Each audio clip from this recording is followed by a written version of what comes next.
n'auraient jamais pu, même pas pu retourner chez eux, parce que le train pour venir, il était gratuit, mais pour retourner, pas question.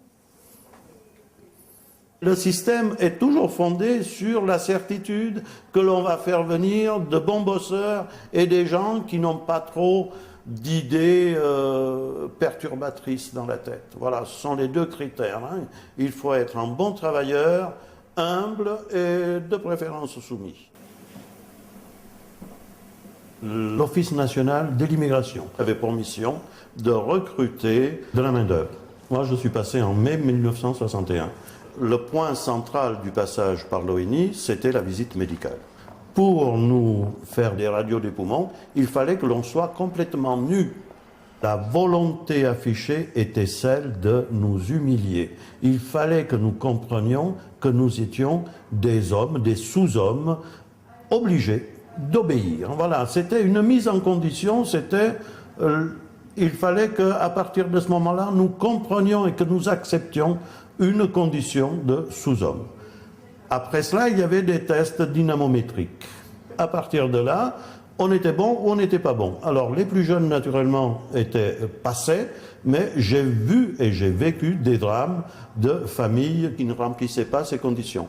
Donc, il y avait ce que j'appelle un peu des vautours à la gare qui ramassaient ces gens-là et qui leur prenaient ce qui est possible, ce qui était possible de leur prendre, des habits, peut-être un reste d'argent, des petits bijoux, et on les faisait passer, ces passeurs les faisaient passer clandestinement par l'école des Alpes.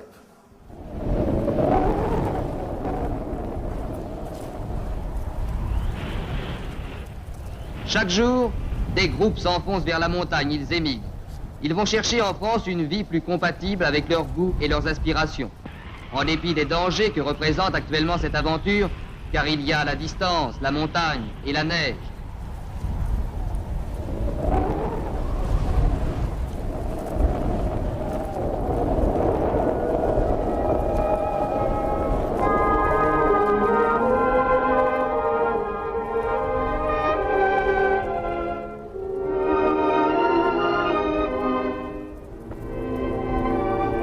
Hélas, l'un des émigrants perdus dans la tourmente trouva la mort dans un champ de neige.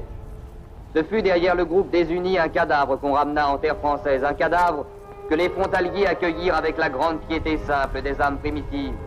Pourquoi des hommes fuient-ils leur pays? Pourquoi des hommes peuvent-ils mourir sur une route?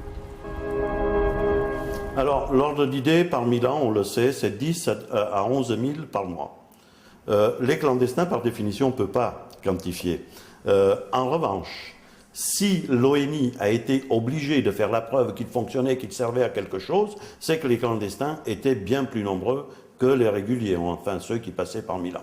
Un nouveau projet d'accord est intervenu entre les gouvernements italiens et français qui permettra à 200 000 travailleurs italiens de se rendre en France.